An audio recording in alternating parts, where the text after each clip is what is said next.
"Pack your things, you don't belong here," the in-laws ordered, until she left a note that broke him. The Texas sun had a way of telling the truth. It burned away pretense, dried up hollow words, and left only what was real: the cracked earth, the endless sky, and the kind of love that didn't need a fancy name to know what it was. Cole Hargrove had lived under that sun for 32 years, and in all that time he had never once been afraid of what it revealed about him. He was a cowboy, a rancher, a man of dust and rope and early mornings.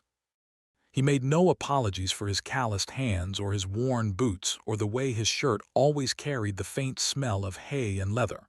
That was him, plain and whole. But the morning the Vasquez coach rolled through the gates of Redemption Creek, Cole felt, for the very first time, the urge to be something other than what he was. He stood on the front porch of Hargrove Ranch and watched the coach approach: black lacquered wood, polished brass fittings, and two white horses that had never seen a day of hard work in their lives. Beside him, Laila slipped her hand into his, and he felt her fingers tighten just slightly. Not from excitement, from something quieter than that. "They'll come around," she said softly, as if she had already rehearsed the words 100 times. Cole looked down at her. Even after 8 months of marriage, the sight of her still caught somewhere in his chest. Laila Vasquez, now Laila Hargrove, though her parents had never once written that name in a letter, was the kind of beautiful that didn't announce itself loudly. It settled over you slowly, like the last light of an evening.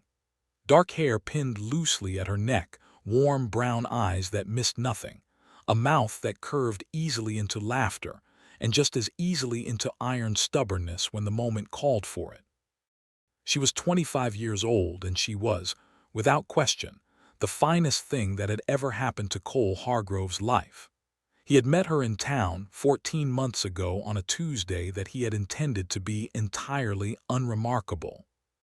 He'd been hauling feed from the general store when a carriage horse spooked on Main Street, sending a runaway wagon careening down the hill toward the market row.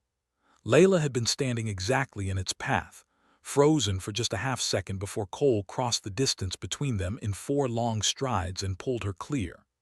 They had landed hard against the mercantile wall, her hands gripping his forearms, his heart hammering like a blacksmith's anvil. She had looked up at him and said, entirely composed, "I had it handled." He had laughed so hard he nearly forgot to let her go. They were married 4 months later in the Redemption Creek church, with wildflowers on the altar and old Pete crying in the third pew. It had been the happiest day of Cole's life, and Laila had told him it was hers too. He believed her because Laila Hargrove did not say things she did not mean. Her parents, however, had not attended the wedding. They had sent a letter, formal, brief, and cold as a January creek. They had prior obligations. They would visit in due course. Cole had read between every line without needing to try very hard. He simply wasn't what they had imagined for their daughter, and they intended to make their feelings known at a time of their own choosing. That time, apparently, was now. Don Emilio Vasquez stepped down from the coach first, a tall man in a charcoal suit with silver at his temples, and the careful posture of someone who had spent decades reminding rooms that he was the most important person in them. He surveyed the ranch with the slow, deliberate gaze of a man assessing livestock at auction. His eyes moved across the split-rail fence, the modest barn, the vegetable garden Laila had planted along the south wall, and finally settled on Cole with an expression that was not quite contempt and not quite pity, but lived in the uncomfortable country between them. Doña Carmen followed, smaller than her husband but somehow carrying more weather. She was elegant in the way of a woman who had never allowed herself to be anything else, every gesture precise, every silence intentional. Her eyes went straight to Laila, and for just a moment something genuine and maternal crossed her face. Then the mask returned. "Laila." She opened her arms. Laila stepped forward and embraced her mother carefully, like someone handling something beautiful that had a history of breaking things. "Mama, Papa." She turned and reached her hand back toward Cole. "Come meet my husband properly." Cole stepped off the porch and extended his hand to Don Emilio. "Sir, welcome to Hargrove Ranch. We're glad to have you." Don Emilio shook it briefly, firmly, with the enthusiasm of a man signing a document he found distasteful. "Yes," he said, glancing once more at the weathered ranch house behind Cole. "Quite." Doña Carmen had already moved past Cole entirely, her arm around Layla's shoulders, steering her gently but unmistakably toward the house. "You look thin," she said to her daughter. "Are you eating properly out here?" Out here, as though they had found Layla stranded on the surface of the moon. Cole picked up their luggage from the back of the coach himself, because that was the kind of man he was, and carried it inside without a word. At supper that first evening, the table was set with Layla's good china, a wedding gift from the ladies of the church, and she had cooked for 3 hours, roasted chicken, skillet cornbread, stewed tomatoes from her own garden, and a peach cobbler that filled the whole house with sweetness. Cole had watched her all afternoon, the way she moved through the kitchen with quiet purpose, wanting everything to be right, wanting them to see what he already knew. Don Emilio ate without compliment. Doña Carmen rearranged the food on her plate with her fork and said, "In San Antonio, we have a cook from New Orleans. She does remarkable things with duck." Layla smiled and said nothing. Cole reached under the table and found Layla's hand, and he held it there through the rest of the meal, a quiet, steady pressure that said what he couldn't say aloud. "I see you. You are enough. This is enough." Later, when the dishes were done and the lamps burned low and Cole sat on the porch watching the stars come out over the Texas dark, Layla came and sat beside him. She leaned her head against his shoulder. He put his arm around her without thinking, the way you breathe, automatic, necessary. "How long are they staying?" he asked quietly. She was quiet for a moment. "A month." Cole exhaled slowly through his nose. "Cole." "I'm fine." "I know you are." She tilted her head up to look at him. "So am I." He pressed his lips to her hair and stared out at the big, indifferent, gorgeous Texas night, and he told himself that a month was only 30 days, and that love had survived worse than disapproving in-laws since the beginning of time. What he didn't know, what neither of them knew, was that Don Emilio Vasquez had not come to Redemption Creek merely to visit. He had come with a plan, and it had already begun. The first week passed like a slow-moving storm. Not the kind that announced itself with thunder and tore through honest and loud, but the quiet kind. The kind that gathered in the corners of rooms, that thickened the air at mealtimes, that made every pleasant word feel like a stone wrapped in silk. Cole had ridden out enough Texas weather to know the difference between a storm that would pass and one that intended to stay. And Don Emilio Vasquez, he was beginning to understand, was the second kind entirely. It started small, the way all damage does. Day 2 of the visit, Don Emilio walked the property with Cole in the early morning, or rather, he walked behind Cole with his hands clasped at his back, making observations the way a judge makes notes. He paused at the north fence line where 2 rails needed replacing. He said nothing. He simply looked at the gap, then looked at Cole, then moved on. That look did more damage than a full sentence would have. Day 3, he sat across from Cole at breakfast and asked, with genuine-seeming curiosity, how many acres the ranch carried. Cole told him 412. Don Emilio nodded slowly and said, "My gardener tends more than that." Then he reached for the coffee pot as though he had said nothing of consequence whatsoever. Day 4, he asked about the deed, casually, over supper. "Just wondering," he said, how Cole's father had come to acquire the land, and whether the title had ever been formally reviewed by a proper land attorney, given how these frontier properties sometimes carried. He paused, choosing his word with a scholar's precision, irregularities. Cole had looked at him steadily across the table. "The deed is clean," he said. "Has been since 1859. Don Emilio had smiled pleasantly. "Of course it has." Meanwhile, Doña Carmen worked a different field entirely. She was never cruel to Layla. That was what made it so effective. She was loving, abundantly, suffocatingly loving, in the way that reminded Layla at every turn of everything she had left behind. She brought gifts from the coach, a bolt of fine ivory silk, a bottle of French perfume, a pair of kid leather gloves so soft they felt like holding moonlight. She laid them on Layla's bed without ceremony, as if these were ordinary things, as if this was simply what life looked like when properly arranged. "Your hands," she said one afternoon, holding Layla's hands up in her own, turning them over gently. Layla's palms were lightly calloused now from garden work and ranch life. Doña Carmen said nothing more. She simply held them with an expression of such practiced maternal sorrow that Layla had to look away out the window. "I like my hands, Mama," Layla said quietly.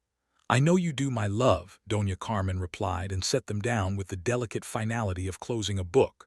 Cole watched all of it. He watched it and said nothing because the watching was already costing him more than he let on.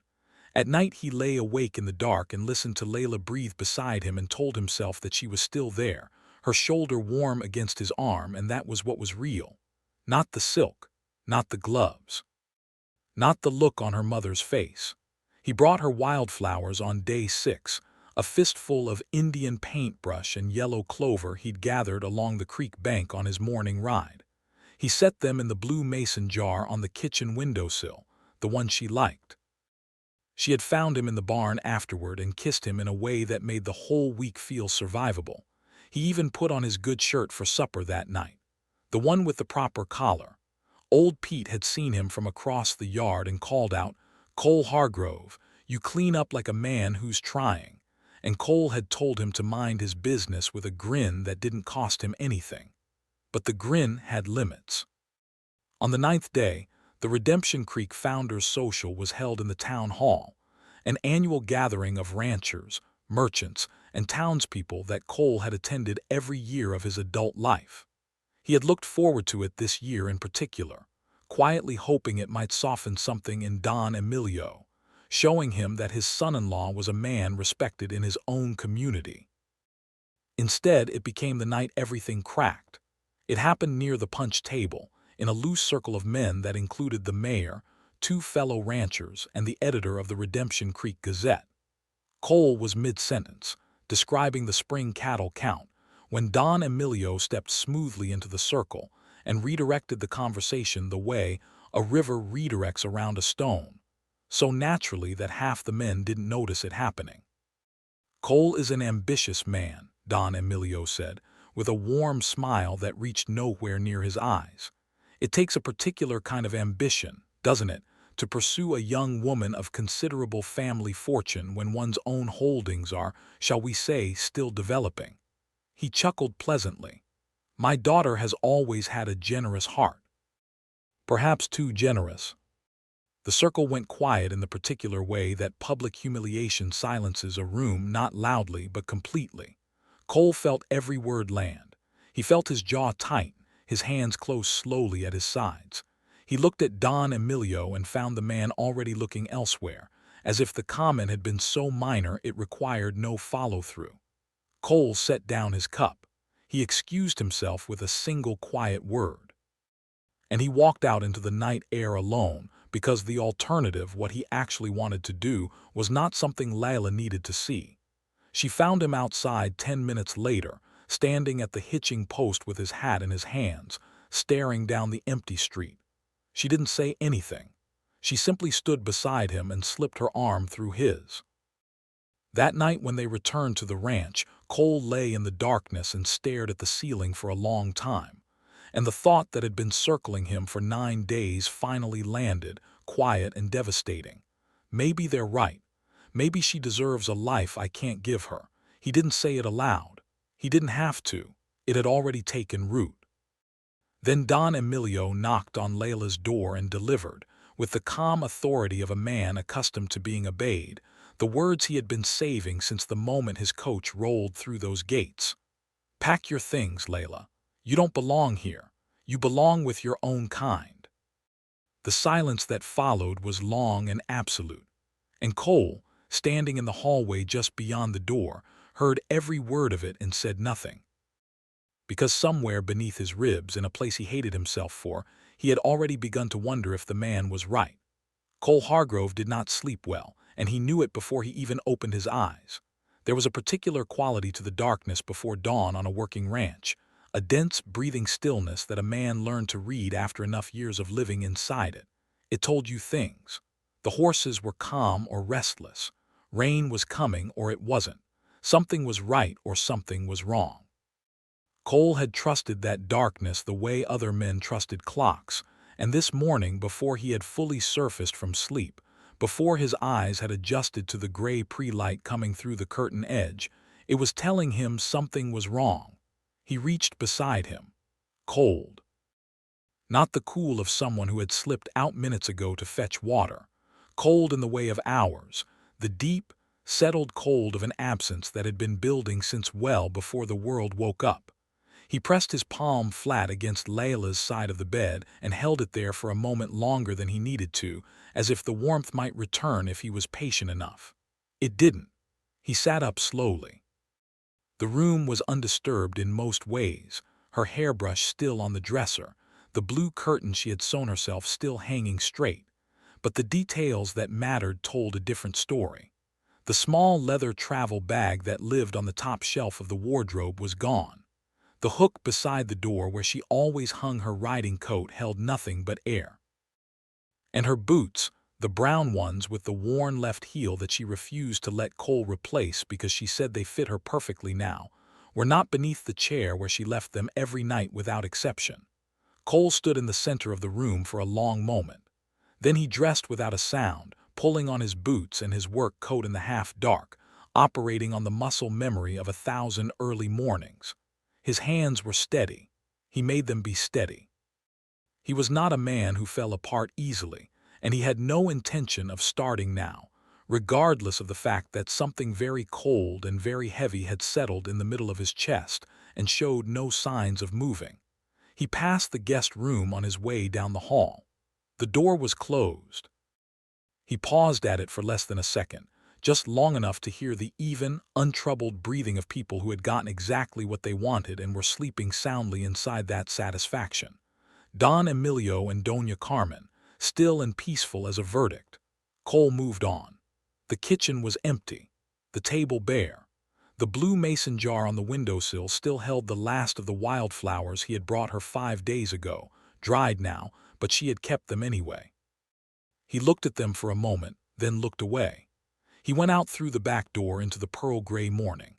The ranch was quiet and enormous around him, the way it always was at this hour, the land stretching out in every direction under a sky that hadn't yet decided what color it intended to be. Under any other circumstance, this was Cole's favorite moment of the day. The world before it was asked to be anything. This morning it just felt large and empty. He crossed the yard to the barn with his head down and his hands in his coat pockets. He would saddle Ranger. He would ride out toward the eastern pasture where the creek bent and the cottonwoods grew thick enough to make a man feel hidden. He would give himself an hour out there alone, and then he would come back and do what needed doing because that was what you did. You came back. You kept on. He pushed open the barn door. Ranger lifted his head from the hay and regarded Cole with the patient, liquid eyes of an animal that understood more than it could say. Cole moved to him automatically, reaching up to stroke the horse's nose, and Ranger blew a warm breath against his palm. "Just us this morning," Cole said quietly. He reached for the saddlebag hanging on the stall post and stopped. Tucked into the front buckle flap of the saddlebag, folded once and sealed with a small press of dark red wax bearing the imprint of a flower, was an envelope. His name was written on the front in Laila's handwriting, the script she used when something mattered, careful and deliberate, each letter fully formed. He stood looking at it for a long moment without touching it. Then he took it down with 2 fingers, turned it over and broke the seal. The note inside was written on a single page, both sides, in the same careful hand. He carried it to the lantern on the post, struck a match, and read it by the small, warm circle of light while the barn breathed quietly around him and Ranger stood at his shoulder like a witness. "Cole, don't you dare think I left because I stopped loving you. Don't you dare let that thought live in you even 1 minute, because it is not true and you are too good a man to believe a lie that size. I left before sunrise because I found something last night that could not wait until morning, and I needed to move quietly and quickly and alone. I found the truth, Cole, about what my father has been doing behind every polite smile and pleasant word since the moment that coach rolled through your gate. I can't write it all here. Some things need to be said face to face, and some things need a witness. Meet me at Widow's Ridge at noon. Bring nothing but yourself. Come alone. The ranch is yours. It has always been yours. I am going to make sure it stays that way. Come to the ridge, Cole. I'll be waiting. Your Laila. He read it twice. Then he folded it with great care and pressed it flat against his chest, inside his coat, against the exact place that had been cold since he first touched her empty side of the bed. He stood there in the lantern light while something unnamed moved through him, not relief entirely, not yet, because he didn't yet understand what she had found or what she had done. But something shifted. Something that had been bracing against a blow it expected slowly, carefully, let itself breathe again. Inside the house, he heard movement now, footsteps overhead, the guest room door opening. Don Emilio rising for the morning, soon to discover that the plan he had built so carefully across 14 days had developed an unforeseen and significant complication. Cole tucked Laila's note back inside his coat. He looked at Ranger. "Change of plans," he said quietly. "We ride at noon." Widow's Ridge sat 4 miles east of Redemption Creek. It was the kind of place the land seemed to have made deliberately. A long natural shelf of limestone that jutted out above the valley floor, where the prairie unfolded below in every shade of gold and green the Texas earth knew how to make. On clear days you could see 40 miles from its edge. Cowboys used it to read weather. Young people used it to read each other. And the town had named it after Clara Whitfield, a widow who had climbed up there every evening for 11 years waiting for a husband who had ridden off to war and never come back. Nobody knew if she had been foolish or faithful. Most people in Redemption Creek quietly believed she had been both. Cole rode Ranger at an even pace, not rushing, though every instinct in him wanted to run the horse flat out across the open ground. He kept the pace deliberate because he needed the time, needed the wind and the rhythm and the wide open sky to arrange something inside him that Laila's note had rearranged completely. He was not a man who handled hope carelessly. He had learned early that hope required the same respect you gave a loaded weapon. You didn't wave it around. You held it steady and you aimed it true. He arrived at the ridge at 5 minutes before noon. Laila was already there. She stood at the limestone edge with her back to him, her dark hair loose down her back, her riding coat moving lightly in the wind that always found the ridge no matter how still the valley below sat. Beside her stood Mr. Harold Abbott, the Redemption Creek land registrar, a small, precise man in a brown suit who kept his county records with a devotion most men reserved for scripture. He held a leather satchel across both arms like an offering. Laila turned at the sound of Ranger's hooves and looked at Cole with an expression he had never seen on her before, not in 14 months of knowing her, not through any argument or tenderness or ordinary Tuesday they had shared. It was the face of someone who had walked through something hard and come out the other side still standing and completely certain. He dismounted. He crossed the limestone toward her. "You came," she said. "Did you doubt it?" "Not even a little," she said, "but I needed to say it anyway." He stopped in front of her. He wanted to reach for her, but there was something in the air that told him to wait, that what was about to happen needed to happen first, in its proper order before anything else. "Tell me," he said. She turned to Mr. Abbott, who set the leather satchel down on a flat shelf of rock and opened it with practiced hands. Inside were documents, official papers bearing county seals and filed stamps, and beneath them, a bundle of correspondence tied with household string that Cole recognized as the kind Doña Carmen used for her personal letters. Laila took a breath and began. 2 nights ago, unable to sleep, she had gone to retrieve her mother's shawl from the guest room while her parents were at supper. Inside her mother's traveling trunk, beneath folded garments, she had found a set of letters exchanged between Don Emilio and a land attorney in Austin, a man named Caldwell who specialized, it turned out, in the quiet and creative reinterpretation of frontier property records. Don Emilio had commissioned him to locate any ambiguity in the original Hargrove land deed, any gap in the chain of title, any filing irregularity from the years of the Republic, anything that could be used to lodge a competing claim against the property. The plan was precise and entirely legal in its framing, though dishonest in every way that mattered. A fraudulent prior claim would be filed with the county. Cole's deed would be challenged. The process would drag through months of dispute. And in the chaos of a husband suddenly facing the loss of his land and livelihood, Don Emilio would arrive as the dignified solution, paying off the claim, clearing the title, and in doing so making Cole permanently indebted to the Vasquez family. Dependent, diminished. No longer a man who owned something, but a man who owed something.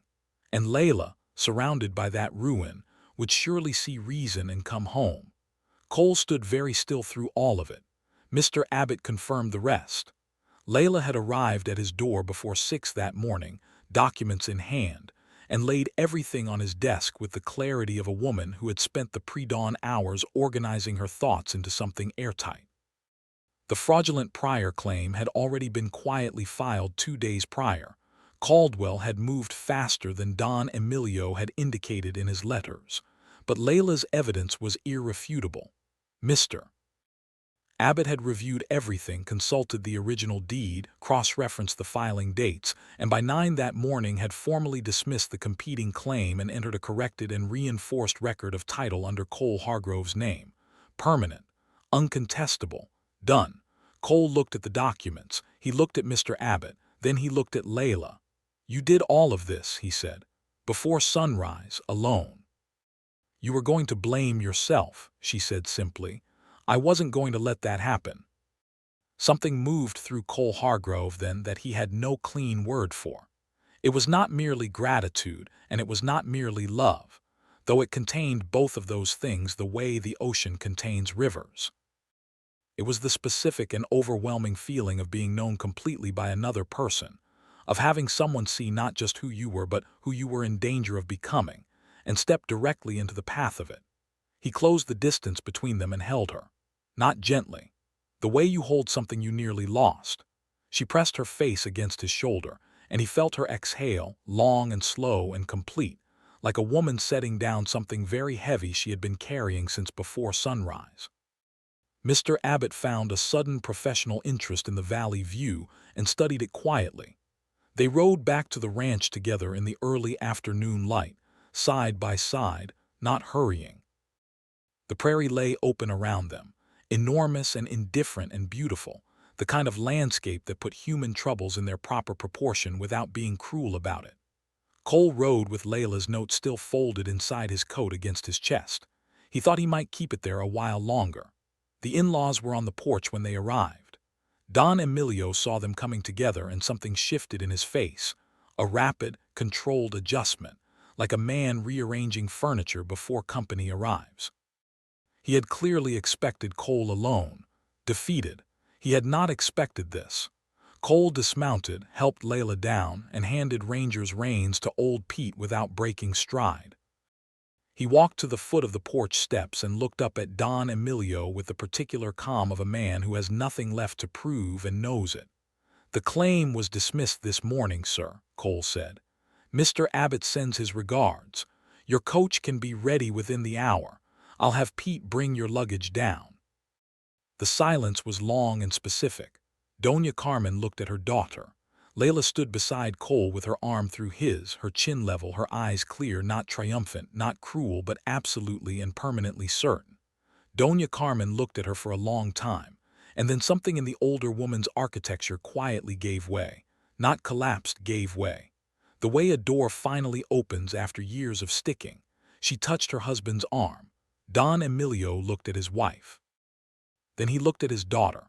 Then finally he looked at Cole, truly looked at him, perhaps for the first time since the coach had rolled through those gates. What he saw was a man standing on his own land beside a woman who had ridden out before sunrise to protect it, and the man was not angry, was not gloating, was simply there, steady and whole, the way the ridge was there, the way the prairie was there. Don Emilio descended the porch steps. He extended his hand. Cole looked at it for one beat, not from hesitation, but from the same care you give a loaded weapon. Then he took it. They shook hands the way men do when something real has passed between them. Nothing more was said. Sometimes nothing more is needed. 6 weeks later, a letter arrived from San Antonio. It was addressed to both of them, Mr. and Mrs. Cole Hargrove, in Don Emilio's formal script, the letters precise and upright as the man himself. Inside was a single page and a banker's document. Don Emilio had arranged an investment in the Hargrove Ranch, enough to repair the north fence line, expand the herd, and build the second barn Cole had been pricing in his head for 2 years. There was no lengthy explanation, no formal apology. Just the investment, and at the bottom of the page, beneath his signature, 4 words in smaller script than the rest. She chose well. Laila read it at the kitchen table and said nothing for a moment. Then she folded it carefully, set it beside the blue mason jar, which held fresh wildflowers now, Indian paintbrush and yellow clover, a new fistful every few days without fail, and went to find her husband. She found him on the porch at golden hour, the sun going down over the Texas hills in that slow, extravagant way it had, painting everything amber and rose. She walked up behind him and lifted his hat from his head and put it on her own, and he turned and laughed, the real kind, the kind that came from somewhere uncomplicated, and opened his arms, and she stepped into them. They stood there together as the sun dissolved into the hills. The ranch was quiet and warm around them. The horses moved in the paddock. Old Pete sang something tuneless from the direction of the barn. Somewhere out past the east pasture, a meadowlark called once into the evening air and then was still. Laila Hargrove tilted her head back against her husband's shoulder and looked up at the first star appearing in the darkening Texas sky, and she thought about a ridge with a long view, and a note written by lantern light before sunrise, and a man who had ridden 4 miles on faith alone. And she thought that the prairie kept its secrets well, but the best one it had ever kept was this. That belonging was not something you were born into. It was something you rode out for, before dawn when it mattered.